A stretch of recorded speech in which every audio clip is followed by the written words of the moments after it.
이번 시간은 한강을 중심으로 한 무역, 예전 무역 거점에 대해서 한번 강의를 할까 합니다. 참고적으로 제가 말씀드린 거는 어디 역사적 사서에나 이런 고증된 자료는 아닙니다. 다만 제가 여행을 하면서 제 나름대로 여러 가지 자료를 여기저기서 찾아서 그 자료의 퍼즐들을 맞추다 보니 발견하게 된 한 부분입니다.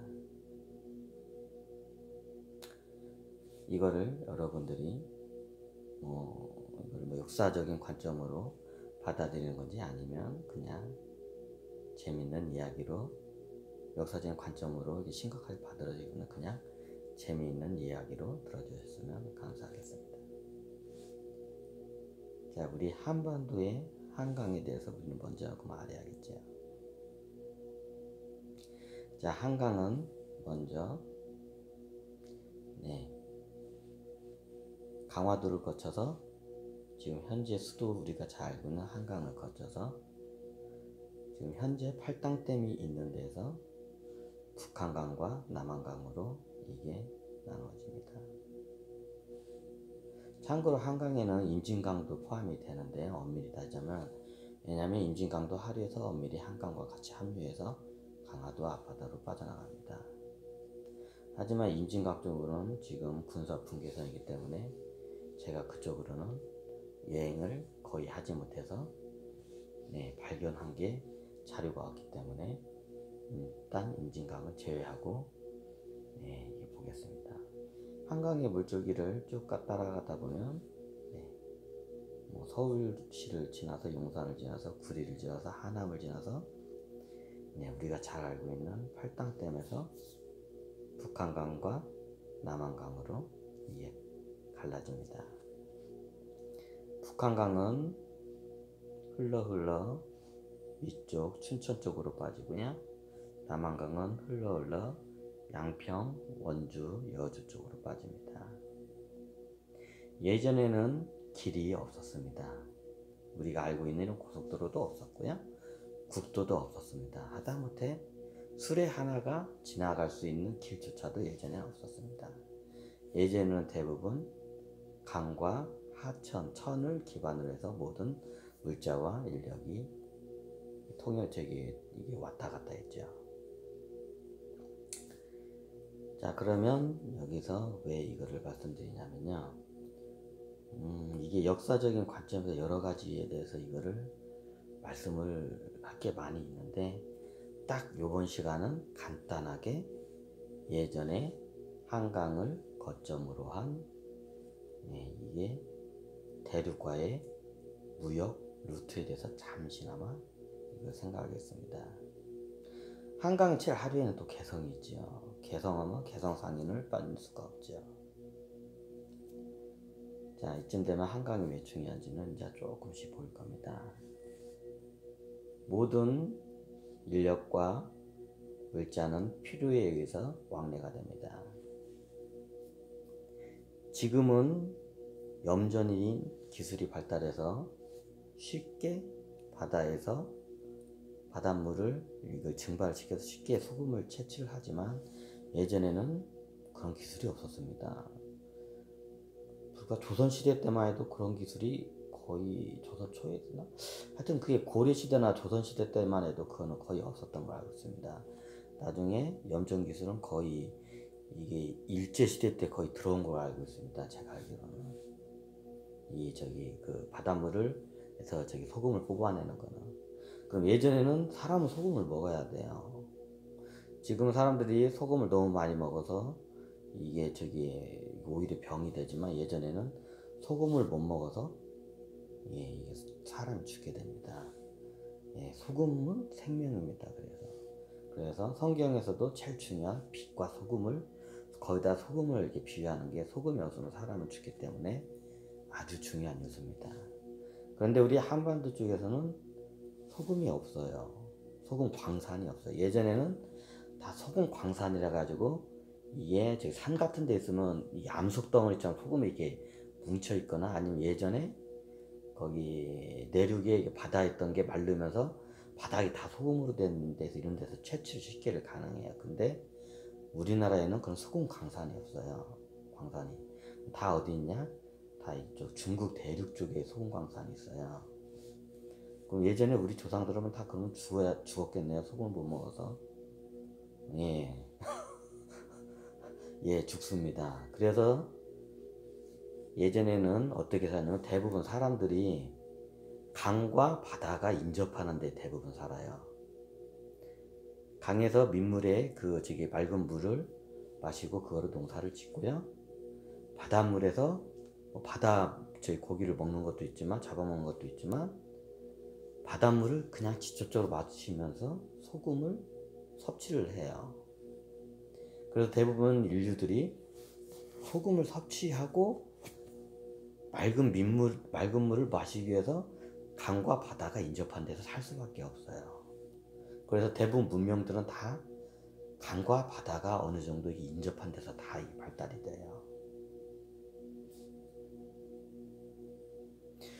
그러면 예전에 뭐 저기 내륙에 사는 뭐 원주나 뭐 춘천이나 이런 저기 제천이나 막 용주나 뭐 이런 상투 깊숙이 살면서 소금 못 먹으면 죽겠네. 예, 죽어요. 아주 간단해요. 소금을 섭취를 못하면 죽어요. 그래서 예전에는 그래서 어떻게 하냐, 무역을 해야죠. 여기 대륙 중국으로부터 소금 강산에서 채취한 소금을 무역산들이 우리 한반도로 가져와서 팝니다.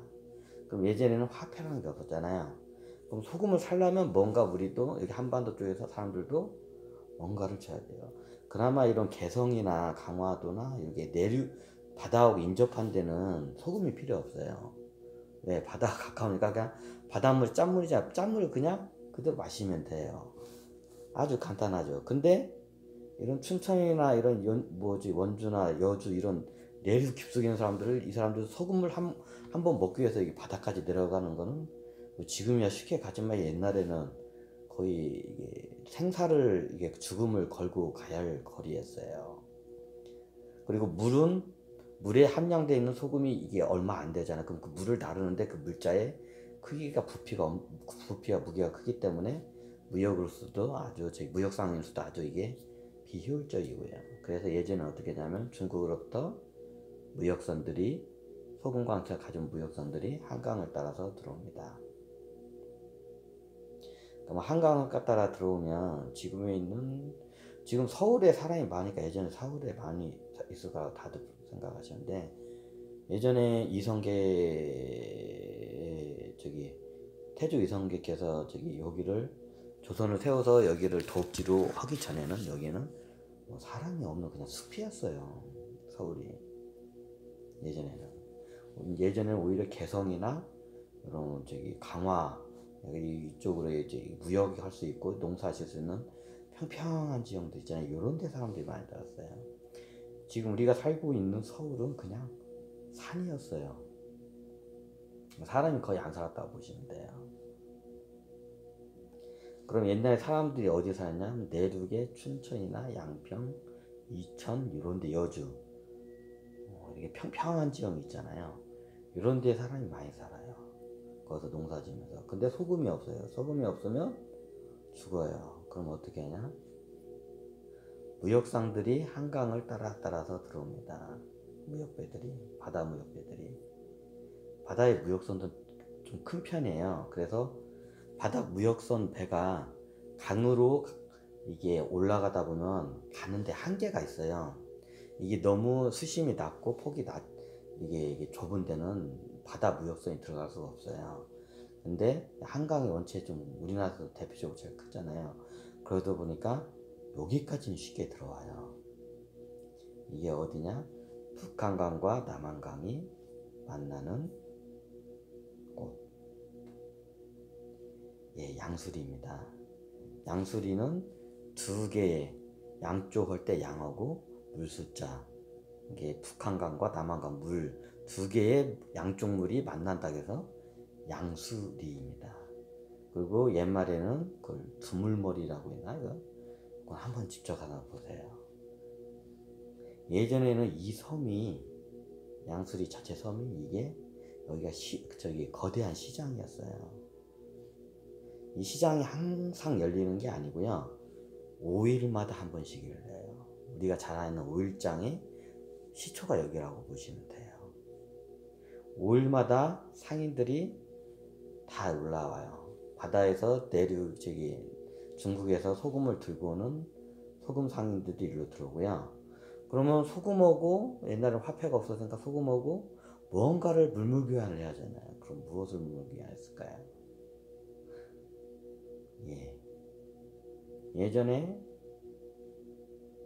중국에서도 약재 중에서도 최고의 약재는 이 개성상인 약재가 최고라고 하죠. 개성상인 약재가 다 어디서 들어올까요?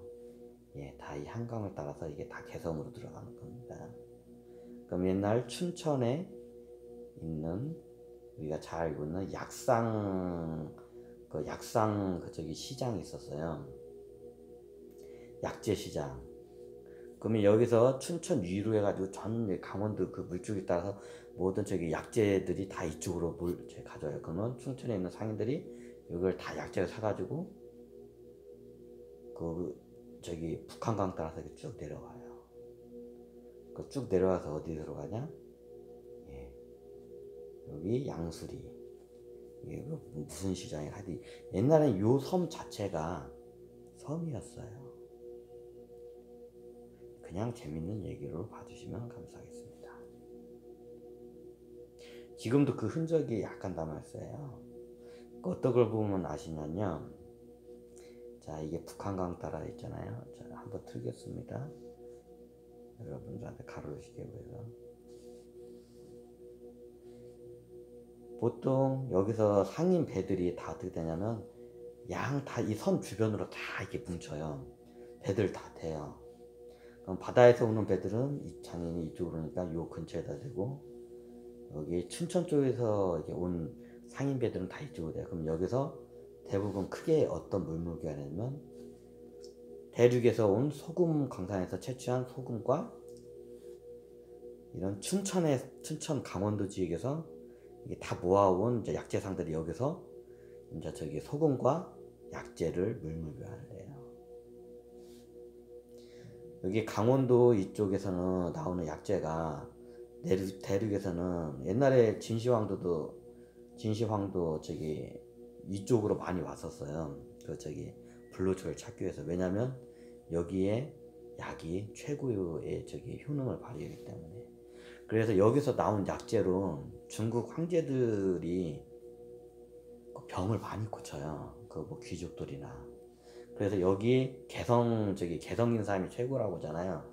개성인삼뿐만 아니라 예전에는 이쪽으로 나온 약재가 최고예요. 어차피 여기서 나오면 개성 상인들을 통해서 또 다시 이제 이게 들어가거든요. 이제 저기 대륙으로. 그러면 사람들은 그 약재가 춘천에서 들어온 약재인지를 몰라요. 그냥 개성 상인이 가져왔으니까 개성 상인 그 약재인 줄 알아요. 그래, 한반도에서 최고의 저기 수출 품목은 뭐냐면 그 약재예요. 쉽게 말하면 뭐 우리가 알고 있는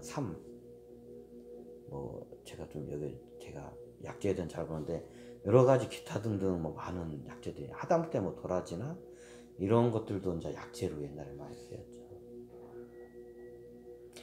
참고로 예전에 녹차도 원래 그게 차가 아니라 약제품에서 그게 유래된 거예요. 이제 그게 나중에 기후식품화되고 하면서 이게 그게 채취가 아니라 이제 농사화되면서 그게 차로 이제 변형이 된 거예요.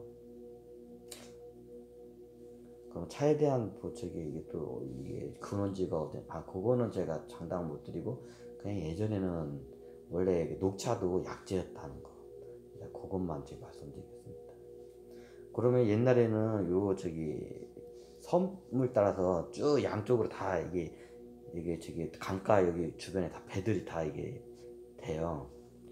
그러면 가운데 큰 대로를 해가지고 이게 여기 쪽 열십자는 안 나고 일자로 쫙 서요. 그러면 그쪽으로 다 모든 가져온 품목들 있잖아요. 이제 소금이나 약재나 뭐 약재 말고도 이제 대륙에서 온 기타 품목이나 또 여기 저기 또 여기 또 다른 이제 저기 품목이 있을 거 아니에요. 한반도에서도 이제 하는 품목이 그런 것들이 이제 이쪽으로 다 내려와요.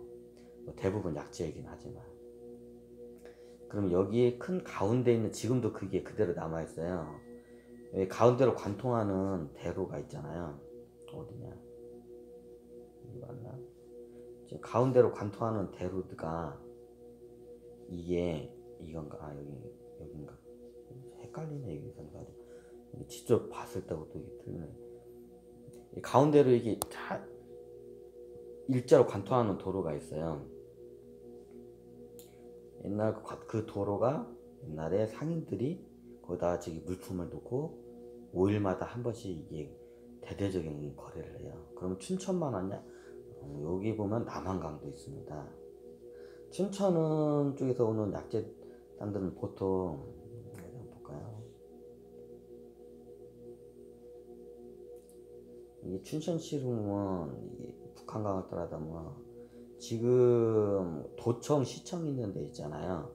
그럼 지금 그게 명동거리인가? 거기가 옛날에 이게 저기 모든 강원도 이쪽 이제 위로 소양강, 북한강 이 주변 일대로 있는 이 강 물줄 위에서 이제 옛날에 도인들이 여기다 이제 약재를 이제 채취한 걸 이쪽으로 팔러 와요. 그러면 여기 춘천에 있는 상인들이 이걸 한 번에 싹 사가지고 다시 이제 그 양수리 쪽으로 한 번에 가져와서 교역을 하죠. 그럼 옛날 그 약재상 거리가 어디냐면 지금의 지금 명동 여기 있잖아요. 예전에는 지금 시청 지금 도청 자리가 옛날 이게 춘천 여기 관할 자리예요.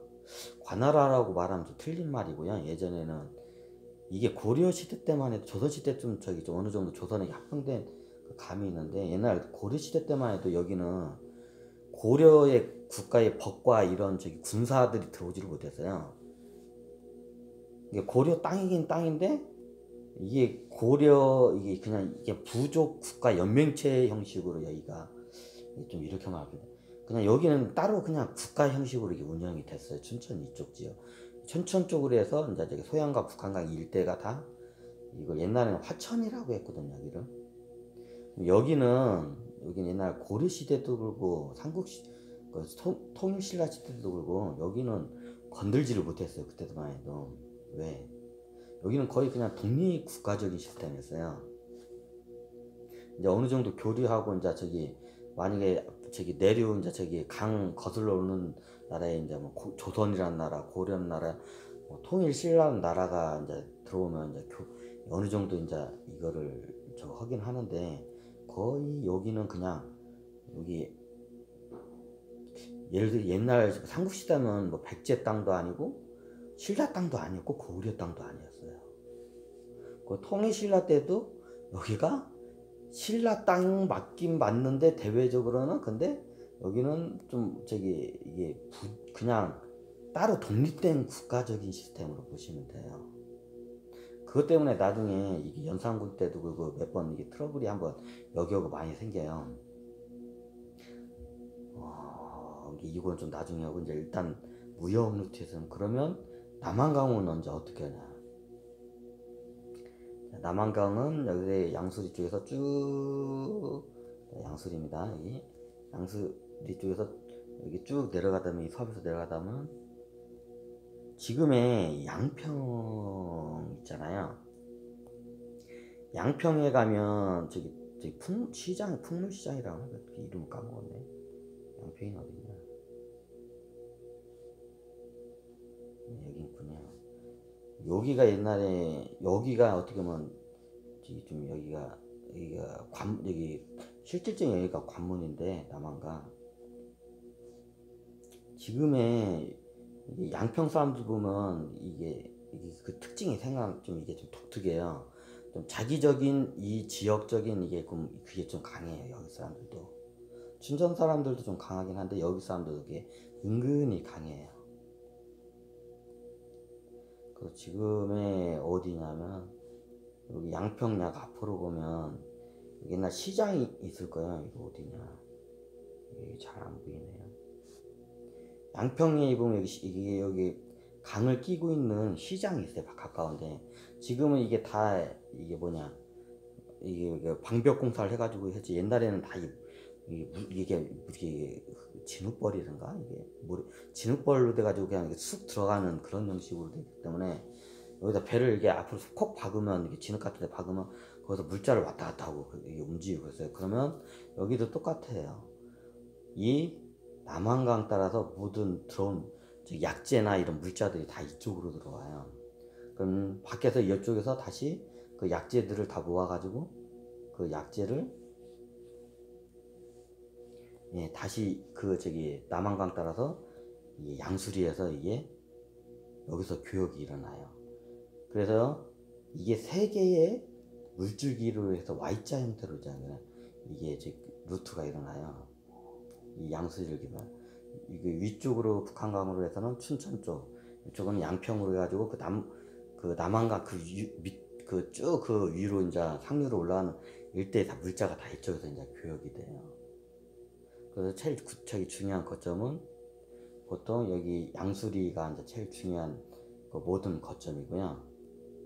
그리고 여기 그걸 해서 춘천 쪽, 북한강은 춘천 영동 쪽 약재시장하고, 여기에서 이제 양평 있는 곳이 이제 상인들하고 해가지고 이제 여기 밖에서 이제 한강을 따라 들어온, 대륙에서 들어온 이제 상인들이 이제 이쪽에서 약재를 사가죠. 뭐 개성에서 사가기도 하고요. 근데 이게 어느 때 이게 이제 막히냐면요. 이게 고려 때까지만 해도 여기를, 이게 크게 그게 여기 고려라는 국가는 여기를 건들지는 않았어요.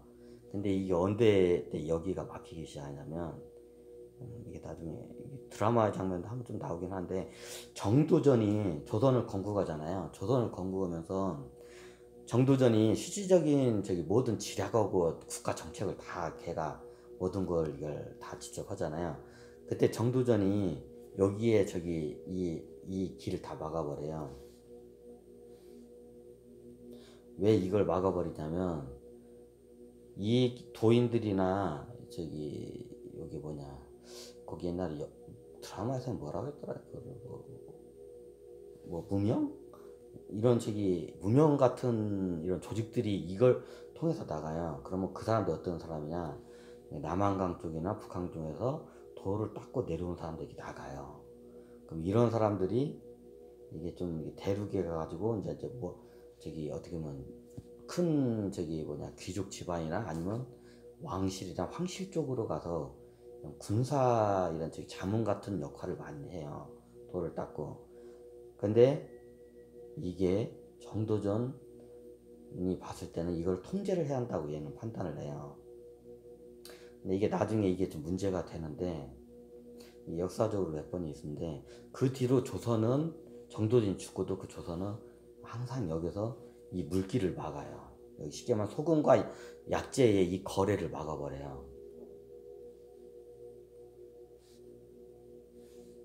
그럼 어떻게 될까요? 저기 위에 있는 사람, 춘천이나 양평 이쪽에 있는 사람들은 소금을 섭취하지 못하면 죽게 돼요. 그걸 노리고 정도전이 딱 그 아킬레스건을 딱 걸은 거예요. 소금을 못 먹으면 얘들은 죽게 된다. 그럼 내려오게 돼 있다. 저기서 이제 그거를 하기 위해서 얘가 여기를 갖다 아예 한강을 여기 쪽을 딱 막아버려요. 그걸 어디서 막냐면, 지금에 보면 검단산, 남한산 성행 쪽 근처에서 검단산 이쪽에서 다 막아내요. 왜냐면 두 물이 만나는 데가 이쪽이기 때문에. 검단산 쪽에서 막아내, 여기서. 그럼 여기서 막아버리면 일반 상인들은 이제 못 들어가. 옛날처럼 5일장을 해야 하는데, 그럼 누가 들어오냐?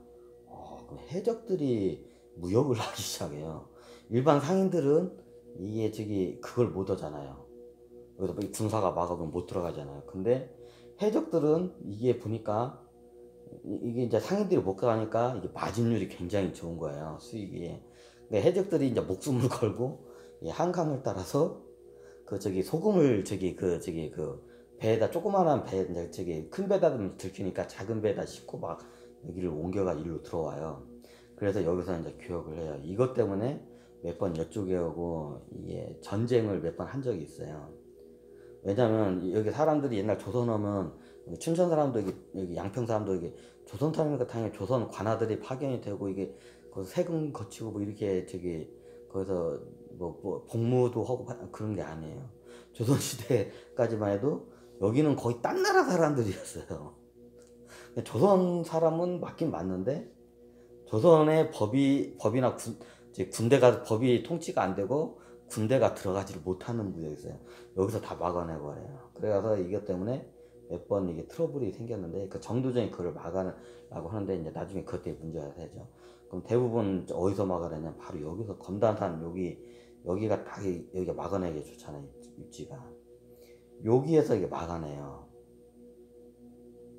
그럼 여기서 이제 여기 쉽게 말하면 초소병이나 이제 군인들이 있으니까 여기서 막잖아요. 그럼 해적들이 가가지고 꼬셔요. 내가 너 저기 돈 얼마 줄 테니까 우리 그냥 지나가게 해줘. 소위 밀무역이라고 하죠. 그러면 해적들이 관아들 꼬시면 거기 있는 사람들은 생각을 해봐요. 그 쥐꼬리 같은 월급을 받으면서 여기 뭐 공을 세울 수 있는 데도 아니고 좋은 데 아니고 이게 어떻게 보면 안 좋은 데예요 이게 자리가. 근데 여기 있으면 막 해적들이 와가지고 여기에 초소병들이나 거기 지켜오는 장군들한테 막 이거를 뇌물을 줘요. 왜냐하면 여기에서 소금하고 이거 약재를 거래하면서 얻는 그 수익이 어마어마하거든요. 그럼 그 수익의 일부분만 얘네들한테 주면 얘네들은 그냥 밤에 그냥 눈 감고 그냥 있어요. 그냥 지나가라고. 그러면 그냥 여기서 해적들이 몰래 지나가요 여기를. 그럼 여기서 5일마다 이게 조선시대 때는 정도전이 막아내는 조선시대 때는 해적들이 그 밀무역을 담당을 해요. 어떻게 보면 해적들이 나쁘긴 한데 해적들의 그 밀무역 때문에 여기 북한강 위에 있는 춘천 사람이나 양평 쪽으로 해서 그 위쪽에 있는 사람들이 다 거기서 살 수 있게 돼요. 여기서 만약에 소금 무역 상인 루트 무역 자체를 갖다 여기서 막아버리면 저 위에 있는 사람들은 소금을 섭취를 못하면 죽어야 돼요. 아니면 내려오든가. 참 역사는 아이러니하죠. 그래도 뇌물까지 먹은 관료가 이게 좋다고 해야 하나. 그 뇌물을 먹은 관료가 뇌물을 먹어서 해적들이 밀무역을 하게 함으로써 저기 있는 사람들이 소금을 먹게 돼서 저기 있는 양민들이 살 수 있었다. 이게 북한강 위에 있는 사람과 남한강이다. 역사는 참 아이러니해요. 그래서 영조가 예전에 그래서 얘가 여행을 하면서 돌을 여기서 닦아요. 이것까지 하면 이것도 이상하거든요. 그래서 영조가 나중에 영주어가 사도세자를 죽이는 결정적인 이유가 있어요. 영조가 이제 뒤에 물러나고 상왕이 되고 사도세자가 왕이 돼서 이제 대리점정 형식으로 이제 이렇게 이루어질 때 사도세자가 첫 번째로 한 게 뭐냐면 이게 그 영화의 장면도 이렇게 나오는데 잘 나중에 영화의 장면 보세요. 근데 그 영화의 장면과 좀 틀리게 근데 그 뉘앙스를 한번 보세요. 사도세자가 첫 번째로 한 게 여기에 군대를 갖다가 밀집을 시켜요. 여기를 막아버리려고. 왜 여기 소금 무역을 막아버리려고. 소금을 못 들어가게 하려고 사도세자가 그걸 막아요. 왕이 되고 첫 번째로 한 일이. 근데 영주는 예전에 여기서 약간 궁에 나와가지고 얘가 전국을 떠돌아다니면서 여기서 돌을 닦았어요. 여기 북한강, 남한강 쪽에서 다 돌을 닦고 여기를 다 봐서 알아. 이제 여기 양민들의 이게 생활상을. 그래서 영조 때는 어떻게 냐면 여기 있는 파견한 장군들한테 그냥 뇌물 대충 먹으면서 그냥 길 열어줘라 하면서 이렇게 그냥 은밀하게 이렇게 그걸 뭐라고 그러죠? 그 밀약이라는 그걸 보내요. 왜냐면 근데 그걸 갖다가 이걸 대놓고 국법으로 그걸 할 수가 없어요. 왜냐면 대대로 내오는 국법 때문에 영주 왕이라도 그거를 함부로 그거를 할 수가 없어요. 그래가지고 여기를 갖다가 일부러 느슨하게 영주 때 그거를 만들어요. 그래가지고 군대를 갖다가 다 물러요. 이게 소금이 쉽게 들어갈 수 있게 무역이 할 수 있도록. 근데 사도세자가 어떤 일이 발생해? 사도세자가 첫 번째로 왕이 되자마자 한 일이 뭐냐면 여기 길을 군대를 집중해가지고 여기 길을 다 막고 여기 위에 쪽을 다 정벌을 하려고 해요. 근데 영주가 이제 그거를 보고 이제 깜짝 놀라가지고 너 이제 욕을 해. 야, 이 개새끼야. 너 내가 거기다 군대를 물린 데 다 이유가 있는데 뭐 네 맘대로 오냐고 하니까 이제 사도세자가 이제 그 옛날 뭐 어쩌고저쩌고 이제 얘기를 해요. 네가 뭐 군대 대해서 알아? 네가 백성에 대해서 알아? 이제 영조가 하면, 근데 왜 그러냐면 사도세자는 얘가 좀 약간 정복자 기질이 있어요. 좀 이게 과거 쪽은 양녕대군하고 좀 이게 세조하고 약간 비슷해요. 연산군하고도 좀 비슷하고 그 성향이 좀 공격적이에요. 그리고 뭐 다치고 어딘지 다 정복을 해야겠다 이런 성향이 좀 강해요. 그에 반해서 영조는 이게 좀 편안하게 가자. 이게 편안하게 이게 평화를 좀 좋아하는 이게 좀 스타일이에요. 이 양반은 전쟁을 않고 이런 영조는 좀 그런 스타일, 백성을 위하고 이런 스타일이고 사도세자는 이제 저기 어떻게 보면 이게 정복자 스타일. 이게 세조하고 좀 비슷해요. 태종하고 거의 판박이에요. 얘가 그 태종하고. 그래서 태종은 얘는 저기 이게 직접 많이 돌아다니면서 이게 민심을 많이 보면서 똥인지 된장인지는 얘는 구분을 해요. 속으로는 이걸 하고 싶은데 똥인지 된장을 구분하기 때문에 그래도 어느 정도 백성을 보살피는데, 이게 사도세자는 궁에서 그냥 책만 파고 이게 저기 주변에 있는 그냥 이게 책 스승이라고 하죠. 그냥 책사들에게 에워싸이다 보니까 책으로만 이게 세상을 배우다 보니까 이게 얘 몰라요 세상에 대해서. 근데 영조는 예전에 얘는 이게 영조는 예전부터 왕이 될 거라고 무슨 생각도 안 했어요. 왜냐면 이게 천출에서 이게 몸에서 태어난 게 거기 때문에 왕이 될 거라고 누구 생각도 못 했어요. 그래서 그냥 저기 하다 보니까 이게 밖으로 많이 돌았어요. 영조는 그 밖으로 많이 돌아다니까 밖으로 도도 닦고 이게 전국을 돌아다니면서 이게 백성들의 이게 생활도 보고 국경선에 직접 가보기도 많이 해요. 그런데 이게 사도세자는 얘는 딱 확실히 세자라 꽂히니까 이게 이궁 밖에를 나갈 일이 없었어 얘는. 이게 좀 많이 이게 태종이나 차라리 얘네들은 그런 공격적인 성향, 이게 좀 폭력적인 성향이 강한데 그래도 이게 뭐랄까 직접 돌아다니면서 그 본 거 있기 때문에 세상이 이게 똥인지 된장인지는 이게 알아요 이게 대충. 근데 책으로만 파고 이렇게 누가 그냥 옆에서 그냥 얘기만 듣고 이게 직접 이게 몸으로 자기가 체험을 안고 그냥 옆에 누가 이렇더라 이렇게 얘기만 하고 팔랑귀처럼 움직이잖아요. 그러면 정책을 실현하는데 말도 안 되는 걸 정책이 이게 나와요. 그냥 그만 안 되면 되게 하라 이런 식이에요. 현장도 안 보고 그냥 맨땅에 헤딩하라는 그 식으로 가요. 그러면 되면 이게 거의 다 정책이 실패하게 되죠. 그래서 그때 영조가 이것 때문에 영조하고 사도세자가 굉장히 싸움을 많이 해요. 여기서 이제 유해를 정벌을 해야 한다고, 사도세자 유해를 정벌한다고 이제. 근데 영조는 그걸 안 된다고. 그 영조가 다시 얘를 갖다가 폐위하고 왕에 앉아요. 이거 말고도 몇 개 더 건이 있는데 이게 대표적인 게 이게 첫 번째 사도세자 첫 번째 한 일이 이거예요. 근데 영조가 이걸 하고서나 내가 그거 한데 다 이거 설명을 해도 사도세자는 그냥 말을 안 들어요. 이제 자기가 옳다고 생각하는 거. 그래서 사도세자하고 영조하고 이게 딱 틀어지는 그 결정적인 이게 사건이 여기에서 사건이 일어나요. 요거 말고도 굉장히 많아요. 그리고 몇 가지 건건마다 이제 사도세자가 뭘 하려고 해도 영조가 보니까 어이가 없는 걸 막 시행을 하려고 하는 거야 얘가.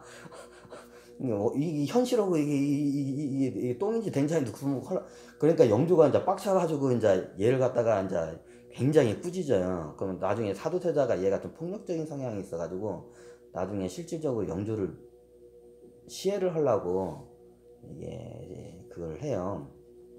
근데 영조가 그걸 미리 알아차요.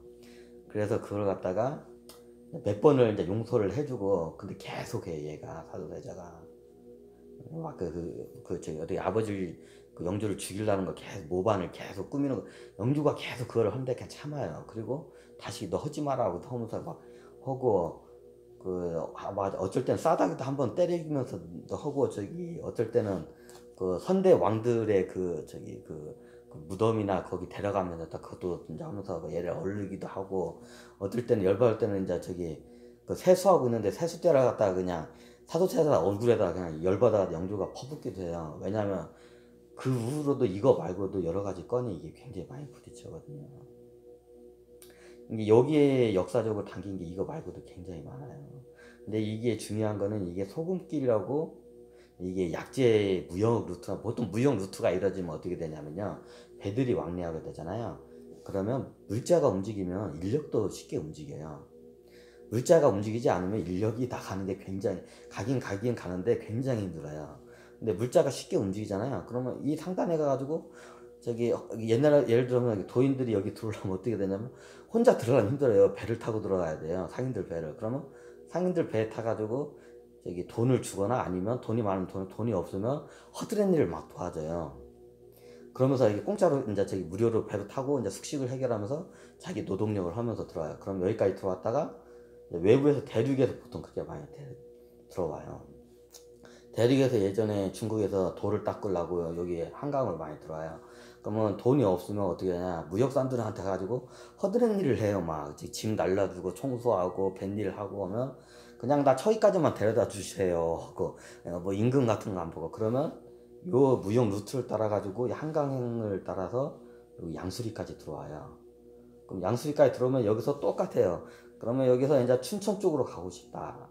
그러면 여기서 춘천 쪽으로 가시면, 춘천에 보면 약재 상인들한테 해가지고 내가 저기 노도 좋고 뱃일도 잘하고 허드렛일 할 테니까 저 춘천까지만 저기 데려다 주세요. 그러면 요 길 따라서 춘천 물길 따라서 이제 또 춘천으로 올라가는 거예요. 그럼 이제 여기서부터 이제 이쪽 북한산이나 여기 소양 이쪽으로 일대를 가지고 이제 돌을 닦으러 들어가는 경우가 많아요.